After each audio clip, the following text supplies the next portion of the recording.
मित्रांनो, निकित मराठी कथा या चॅनलवर तुमचे स्वागत आहे। प्रेमाचा रिमझिम भाग 32 आता पुढे।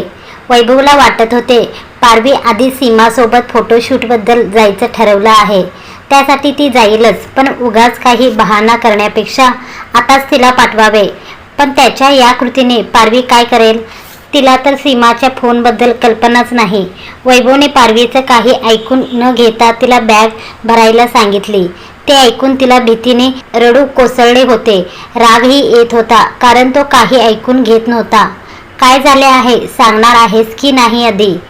ती रडत रडत पण रागाने म्हणाली, हे बघ, रडायचं बंद कर, आधीच सांगतोय, उगाच घरातल्यांनी पाहिलं तर नसते प्रश्न विचारतील। तो चिडून, मग विचारू दे ना, मी नाही घाबरत कुणाला। ती डोळे पुसत, ते माहीत आहे मला, म्हणून तर अशी वागलीस तू। तुला नसेल फरक पडत, पण मला पडतो। मला काळजी आहे तुझ्या इमेजची आणि त्यासाठी गप राहा। तिच्याकडे बोट करत तिला गप राहायला सांगत होता, लहान मुलांना दम देतात तसे। ती पण हट्टी होती। तुला काय म्हणायचं आहे नक्की ते तर सांग। असे काय केलं आहे की तू असा वागत आहेस माझ्याशी? पारवी चिडून, इथे नको, रस्त्यात बोलू, तो म्हणाला। मला इथेच बोलायचं आहे, ती पण रागाने लाल झालेले डोळे दाखवत म्हणाली। पारवी, मला जास्त बोलायला लावू नकोस हां, आधीच मी खूप टेन्शनमध्ये आहे तुझ्या अशा वागण्यामुळे, त्यामुळे गपचूप चल, तो दोन्ही हात कमरेवर ठेवत म्हणाला। त्याच्या बोलण्याचा तिला आतून त्रास होत होता। ती तिच्या अश्रूंनी भरलेल्या डोळ्यांनीच ती त्याला पाहत होती। ठीक आहे, तुला इतकीच माझी अडचण होत आहे ना, मग मी जाते इथून, असे म्हणत ती तिची बॅग काढून भरू लागली। मी तुला फक्त इंटरव्ह्यूसाठी घेऊन जात आहे, एवढे कपडे घेऊन जायची काय गरज नाहीये। कसला इंटरव्ह्यू? इथे माझ्यावर जीव जाण्याची वेळ आली आहे तुझ्यामुळे आणि तुझ्या त्या बहिणीमुळे। खूप झाले, मला नाही सहन होत आहे आता, मला नाही राहायचं इथे। खरं तर मी आधीच जायला हवे होते। ती तिची बॅगमध्ये कपडे आणून टाकू लागली। पारवी, माझे फक्त इतकेच म्हणणे आहे की तू चुकीचं वागू नकोस, दॅट्स इट। आणि तू चूक करणार आणि मी तुला बोलू पण नाही? तो चिडून, मी चुकीचं वागत आहे की बरोबर तुला माहीत तरी आहे का? आणि माहीत करूनही घ्यायचे नाही। उगाच माझ्यावर खोटे आरोप केलेले मी ऐकून घेणार नाही, आधीच सांगते। एवढेच वाटले असते ना, तर मग माझ्यापासून एवढ्या गोष्टी लपवायच्या नाहीत ना। आता बोलायला गेलो तर राग किती? तो तिच्या जवळ जात, मला काही राग वगैरे आला नाहीये, संतापले आहे मी आता, बस झाले। तू असे हाकलून काढण्यापेक्षा माझी मी जाते, तुला कशाला त्रास? मी तुला काय हाकलत नाहीये, समजले ना? तुझ्यासोबत येणार आहे मी, ते दिसतेच आहे, आणि काही गरज नाही माझ्यासोबत येण्याची। मी जाईन माझी मी, अजून तुझे उपकार नको आहेत मला। ती कपाटातून ड्रेस आणून टाकतच होती। वैभवने जाता तिच्या दंडाला पकडले आणि तिला त्याच्या दिशेने वळवले। तुझा नक्की प्रॉब्लेम काय आहे ग?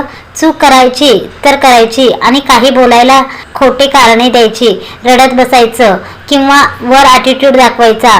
तो तिच्याकडे रोखून पाहत म्हणाला, पहिले तर मी खोटं बोलत नाहीये आणि तुला आता मला काही पटवून द्यायचेही नाहीये। तुला जे समजते आहे ते समज। ती तिचा हात हिसकावून घेत पुन्हा बॅग भरू लागली। मग सांग ना, काय समजू मी? तू जेवढ्या गोष्टी लपून ठेवल्या आहेत, एकदाच का नाही सांगून टाकत? पुन्हा मला मनस्ताप देत आहेस। तो पुन्हा तिला जवळ ओढत जाब विचारू लागला, मी काही सांगितले तरी त्यावर विश्वास ठेवणार आहेस का तू? नाही ना, मग काय विचारत आहेस? आणि तसे पण मला आता कुणालाच काही स्पष्टीकरण द्यायचं नाही, आणि तुला तरी अजिबात नाही। I hate you. तिने तिच्या बॅगची चैन लावली आणि उचलून जाणार तोच त्याने तिला हात पकडून ती बॅग बाजूला ठेवली आणि तिला भिंतीजवळ उभे करत तो तिच्या दोन्ही बाजूला हात ठेवत म्हणाला, काय म्हणालीस? I hate you? स्वतःच चूक करायची आणि वर स्वतःच रागवायचे, हे बरं आहे तुझं? तो तिला घट्ट पकडत म्हणाला, मी काही चुकीचं वागलेच नाहीये। ती त्याला दूर लोटत, पण तो दूर हटतच नव्हता। बरं ठीक आहे, नाही चुकीचं वागली, तू खुश, पण तू मॉडेलिंगचा विचार डोक्यातून काढून टाक। तू ऑपरेशन केलं त्याबद्दल मी तुला माफ केलं आहे, आता अजून काही करू नकोस पारवी प्लीज। तो शांत होत बोलत होता, तिचा पारा चढला होता। मॉडेलिंग? मी कधी म्हटले आहे मला मॉडेलिंग करायचं आहे? तेच तर तू म्हणतच नाही, डायरेक्ट सगळं करतेस। तेही गपचूप. ती तर तुझी सवय आहे आधीपासूनच, तो म्हणाला. तसे त्यावर तिच्या रागाचा बॉम्ब फुटला. दूर हो आधी, मला तुझ्याशी एक शब्द पण बोलायचं नाही आणि मला इथे राहायचं पण नाही. ती दूर जाऊ लागली. तसे त्यांनी पुन्हा तिला जवळ ओढत म्हटले, पारवी का अशी वागत आहेस तू? तुला कळत का नाही माझे किती प्रेम आहे तुझ्यावर? तुझ्या अशा वागण्याचा त्रास होत आहे मला. तो तळमळत म्हणाला, प्रेम आहे पण विश्वास का नाही? बोल ना. ती त्याला रागाने पाहत होती. दोघेही कमी नव्हते. राग उफाळून उफाळून येत होता. डोळ्यात जितका राग होता त्यापेक्षा कितीतरी प्रेम होते. मग विश्वास ठेवण्यासारखं वागायचं होतं ना पारवी. तो चिडून, याचा अर्थ तुझा माझ्यावर विश्वास नाहीये बस, आणि अशा नात्याचा काहीच उपयोग नसतो. त्यामुळे बेटर राहील की आपण वेगळे व्हावे. मला डिवोर्स देऊन टाक, म्हणजे तूही खुश आणि मीही, तुझी बहीणही. ती रागाने म्हणाली. तिचं आता डोकं ठिकाणावर उरले नव्हते. ते ऐकून वैभवचं रक्त खवळले. एवढंसं बोललो तर लगेच डिवोर्सवर गेली? काय खाऊ आहे का? काय झाले आता? का गप आहेस? मी नकोशी झाले आहे ना तुला? मग देऊन टाक ना मला डिवोर्स. तुमच्या गावाकडच्या भाषेत सांगायचं तर सोल चिठ्ठी वगैरे काय असेल ते. मला नाही राहायचं इथे. तसे पण मी इथून गेल्यावर तुला दुसरी बायको शोधायची गरज लागणार नाही. एक आहे ती लगेच वास घेत येईलच. पारवी नॉनस्टॉप बोलतच होती. शटअप पारवी, ग बस, नाही तर एक असे देईन. पुन्हा डिवोर्सचं नाव पण नाही काढणार तू. तो हात उगारत म्हणाला. तिला पुन्हा रडू कोसळले. ती काही बोलणार तोच दार वाजले आणि वैभवची आई आत आली. काय झाले? कशाला वरडत आहेस तिला? आई चिंतेने म्हणाली. मी कुठे वरडत आहे तिला? तो शांत चेहरा करत. मग तिचा चेहरा का पडला आहे? डोळे पण लाल झाले आहेत. काय झाले पारवी? हा वरडला का तुला? रडत का आहेस? काय झालं? त्या मायेने तिच्या डोक्यावर हात फिरवत म्हणाल्या. तसे पारवीने त्यांना रडतच मिठी मारली. काय केलं वैभव तू? पारवी का रडते? तिची बॅग का भरली आहे? कुठे चालली आहे का ती? आई एक एक प्रश्न विचारू लागली. त्यावर काही न बोलता दोघे एकमेकांकडे पाहत होते. काय झाले तुम्हा दोघांना? असे गप का उभे आहेत? भांडणे वगैरे झाले आहे का? आई काळजीने विचारत होत्या. नाही आई, तसं काही नाही. सगळं ठीक आहे आमच्यात. पारवीला घरची आठवण येत आहे म्हणून रडत होती. मग बॅग का भरली आहे? घरी जाणार आहेस का? आई तिच्याकडे पाहून हो, ती म्हणाली. नाही, तो तिच्याकडे पाहत. त्यावर पारवी पुन्हा वैभवकडे रागाने पाहू लागली की हा काय बडबडत आहे? आधी स्वतःच जा म्हणत होता, आता आई आली तर लगेच श्रवण बाळ जास्त सज्जन बन. नक्की काय, जाणार आहेस की नाही? आई पुन्हा विचारू लागली. हो, जाणार आहे. पारवी वैभवकडे रागाने पाहत म्हणाले. घरी का बरं? असे अचानक काही झाले आहे का? आई पारवीकडे पाहून म्हणाल्या. त्या पण थोड्या घाबरल्या होत्या, कारण दोघेही विचित्र वागत होते. घरी काही नाही झाले, ती एवढेच म्हणाली. ठीक आहे, घरी जा, पण कधी येशील?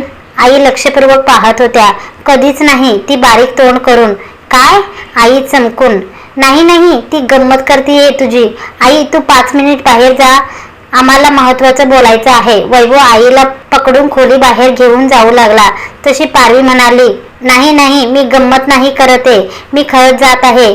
ती तिची बॅग घेऊन. पारवी गप राहा हा, तो डोक्यावर हात मारत. काय सुरू आहे तुम्हा दोघांचं? पारवी बेटा, तो तसाच आहे. काही बोलला असेल तर मनाला लावून घेऊ नकोस. त्या पारवीला समजावत. तोच मला घरी. पारवी काही बोलणार तोच वैभव तिच्या तोंडावर हात ठेवला आणि आईला म्हणाला. आई तू प्लीज बाहेर जा. तो म्हणाला तसे आई त्याच्या भांडणात पडायला नको अशा विचारात गेल्या. मी जाते, पण शांततेत बोला, भांडू नका. आई असे म्हणत त्यांनी दार लावले. त्या दोघांची तू तू मै सुरूच होती. पण मध्येच त्यांच्या आजोबांची तब्येत बिघडली म्हणून दोघेही भांडायचं सोडून शांत झाले. वैभव आणि त्याचे बाबा मिळून त्यांना घेऊन हॉस्पिटलमध्ये गेला. त्यांना दम्याचा त्रास होता. अधूनमधून त्यांची तब्येत ठीक नसायची. येताना त्याला थोडी रात्र झाली. पारवी झोपून गेली होती. आईने त्याला आल्यावर जेवायला वाढले आणि खोदून खोदून विचारू लागले, पण त्यांनी काही नाही म्हणत टाळून दिले. नंतर तो खोलीत येऊन कपडे चेंज करून त्याचा मोबाईल चेक करता करता तिच्याकडे पाहू लागला. तिचे शब्द अजूनही कानात टोचत होते.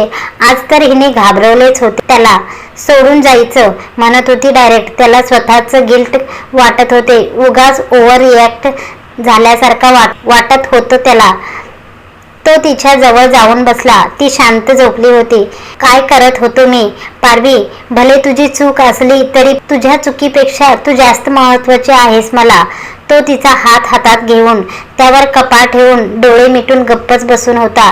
बराच वेळ फक्त तिच्या जवळ बसून तिला पाहत होता. मी नाही रागावू शकत तुझ्यावर. का अशी वागतेस पारवी? आता तरी बालिशपणा सोड. तो तिच्या डोक्यावर हात फिरवत होता की बाहेर काहीतरी चमकले आणि कसली हालचाल जाणवली. कुणाची तरी सावली खिडकीच्या काचेवर दिसली. कुणी तर इकडून तिकडे जात आहे असे काहीसे. तो तिचा हात खाली ठेवून त्या दिशेने निघून गेला. सिंधू शांत बसून घड्याळात पाहत होती. 12 वाजून गेले होते. घरात सर्व झोपले होते तरीही तिला झोप लागत नव्हती. पारवी आणि वैभव यांच्यामध्ये भांडण झाले आहे हे तिला माहीत नव्हते आणि त्यांच्या नात्यात दुरावा आला आहे हे सुद्धा तिला माहीत नव्हते, कारण दोघे घरात नॉर्मल वागत होते. पण पारवी सिंधू सोबत बोलत नव्हती म्हणून सिंधूला खूप पश्चाताप होत होता. म्हणतात ना, खोटं बोलणारा माणूस कधीच सुखाने झोपू शकत नाही, असे काहीसे तिचे झाले होते. ती दडपणात जगत होती. केलेली चुकी तिला आता त्रास देत होती. ते कमी होते की अचानक तिचा फोन वाजला. स्क्रीनवर शुभम नाव असे आले. ती दचकली. ते नाव तिच्या प्रियकराचे होते. आज कितीतरी दिवसांनी त्याचा फोन आला होता. तो तिला म्हणाला होता की मला विसरून जा. तिथून त्यांनी तिला एकदाही कॉन्टॅक्ट केला नव्हता. त्याचा फोनही कित्येक दिवस बंदच होता. जवळपास महिना होऊन गेला होता. तिने रागाने कॉल उचलला नाही. पण मग तेव्हा त्याचा मेसेज आला की मी घरच्या बाहेर तुझी वाट पाहत आहे. बाहेर ये, मला बोलायचं आहे तुझ्याशी. त्याचा मेसेज पाहून ती संतापली म्हणून तिने मेसेजचा रिप्लाय केला. आता का आला आहेस भेटायला? आता सर्व काही संपले आहे आपल्यात. सिंधू त्याला मेसेजमध्ये म्हणाली, प्लीज सिंधू बाहेर ये, मला तुझ्याशी खूप महत्त्वाचे बोलायचं आहे. तुझे तोंड पाहायचीही इच्छा नाही आहे माझी. सिंधू, अगं फक्त 5 मिनिट ये प्लीज. त्या दोघांचे मेसेजवर बोलणे सुरू होते. त्याच वेळी शुभम घरामागे जात असताना त्याच्या मोबाईलची लाईट खोलीच्या खिडकीच्या काचेवर दिसली आणि तो घरच्या मागे जात असताना त्याचा सावट वैभवला दिसला. तसे त्यांनी हळूच खिडकी उघडून बाहेर डोकावले तर घरच्या मागे कुणी तरी गेल्यासारखी काळी आकृती दिसली. म्हणून तो खोलीतून बाहेर जाऊन मागच्या दाराने तो लगबगीने घराबाहेर गेला. बाहेर जाऊन सगळीकडे पाहू लागला पण कोण दिसले नाही. मागे अंधार होता. शुभम कुंपणाला चिटकून उभा होता म्हणून दिसत नव्हता. वैभवला पाहून त्याने कुंपणाच्या वरून बाहेर उडी टाकली. धपकन आवाज आला तसे वैभव टार्च मारून पाहिले.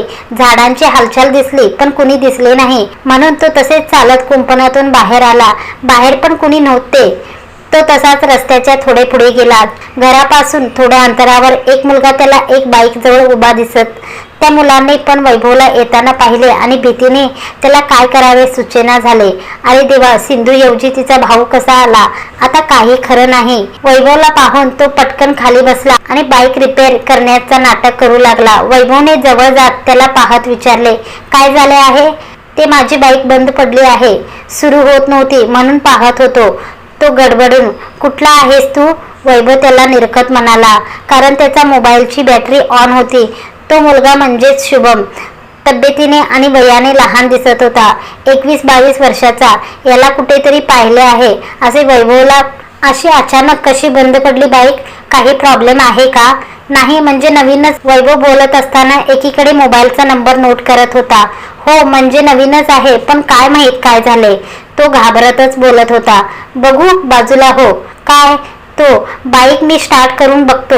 वैभव म्हणाला, नाही नको, मी केलं चक, आता होईल स्टार्ट. शुभम गडबडून म्हणाला आणि चावी लावू लागला पण भीतीने त्याच्या हाताची चावी निसटली. तसे वैभवने ती उचलली. वैभवने चावी हातातच ठेवून पुन्हा त्याला प्रश्न केला, तुझं नाव काय आहे? शुभम. तो म्हणाला, पूर्ण नाव सांग. शुभम दयानंद पवार. तो म्हणाला, उगाच खोटं नाव सांगितले तर अडकायचं. तो भीतीने त्याने खरं होते ते नाव सांगितले. वैभव रागाने पाहत. वैभव त्यांनी त्याच्या बाईकची चावी लावली आणि बाईक स्टार्ट केली. बाईक लगेच स्टार्ट झाली. त्यावर त्याला त्याचा डाऊट क्लिअर झाला की तो मुलगा नक्कीच खोटं बोलत आहे आणि कदाचित याचीच ती सावली असावी, पण पुरावा नव्हता.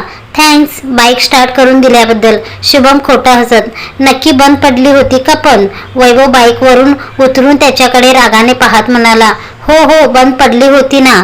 मी का खोटं बोलेन. तो घाबरतच. मग आता लगेच चालू कशी झाली. वैभव त्याची कॉलर पकडत. तसा तो मुलगा घाबरला. परत जर आमच्या घराच्या आजूबाजूला दिसलास ना, असे म्हणत त्यांनी त्याची कॉलर सोडली. तो भीतीने काहीच बोलला नाही. वैभव तिथून निघून गेला. नक्की काय भानगड आहे ते समजण्यासाठी. तो मुलगा चांगल्या घरातला दिसत होता, कपड्यावरून आणि दिसण्यावरून. म्हणून चोर तर नसेल हे वैभवने अंदाजाने ओळखले. मग नक्की तो कशासाठी आला होता हे माहीत करून घेण्यासाठी त्याच्या गाडीचा नंबर पुरेसा होता. त्याने त्या मुलाला जाऊ दिले आणि घरात आला. सिंधूच्या खोलीत डोकावले. सिंधू झोपली होती, रियाही. मग तो मुलगा कुणाला भेटायला आला होता विचार करतच तो खोलीत गेला. दुसऱ्या दिवशी सकाळी तो उठला आणि आंघोळ करून आला, पण पारवी अजून उठली नव्हती. त्यांनी जवळ जात तिला हलवले तेव्हा पारवीचं अंग गरम लागत होते. तिला खूप ताप आला होता. तो खूप घाबरला. पारवी पारवी तिच्या जवळ बसत त्यांनी डोकं मांडीवर घेतले. तो कळवळून तिला आवाज देत होता, पारवी उठ. ती तापाने फणफणत होती. तिला शुद्धच नव्हती. त्यांनी तसेच उठून पटकन कपडे घातले आणि गाडी बोलावून तिला जवळच्या एका दवाखान्यात नेले. तिला अजूनही शुद्धी आलेली नव्हती म्हणून त्यांनी हाताला उचलून घेऊनच तिला एका खॉटवर ऍडमिट केले होते. सोबत आई आणि श्याम होता. डॉक्टर तपासत होते. ती आता जागी झाली होती. तिचा ताप चेक करून त्यांनी तिची बीपी चेक करायला घेतला होता. वैभव आणि आई गप्पच एकमेकांकडे पाहत होते. तो डोळ्यात प्राण आणून तिच्याकडे पाहत होता. मी काल तिच्याशी भांडायला नको होतं. बिचारीला घाबरून ताप आला वाटतं. त्याला स्वतःचा खूप राग येत होता. डॉक्टर बाहेर गेले तसे वैभव त्याच्या आईला तिच्या सोबत बसवून डॉक्टरांच्या केबिनमध्ये गेला. काय झाले आहे डॉक्टर, काही सिरियस आहे का. वैभव त्यांच्या समोर खुर्चीत बसत. त्यांनी काही बाहेरचं थंड वगैरे खाल्ले आहेत का किंवा भिजल्या होत्या का डॉक्टर विचारले होते. नाही, I think she is a pregnant. Good news असू शकते, ते हसत म्हणाले. तसा त्याचा टेबलवर ठेवलेला हात निसटला. काय म्हणालात. त्याला वाटले न जाणे मी चुकीचं ऐकलो असेल.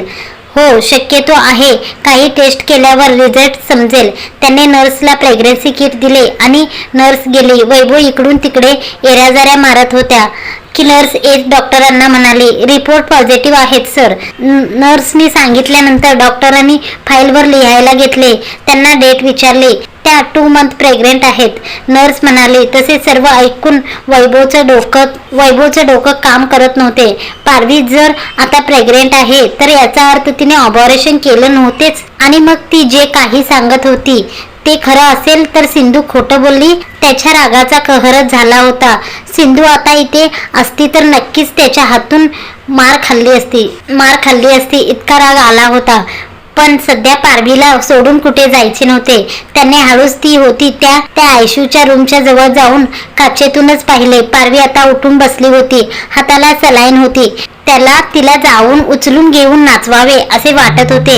इतकी गोड दिसत होती. आई तिला सफरचंद कापून भरवत होती. त्याचे डोळे तिला पाहून नकळत पणावले आणि भरून वाहू लागले. बोलायला आता त्याच्याकडे शब्द उरले नव्हते. इतका आनंद होता.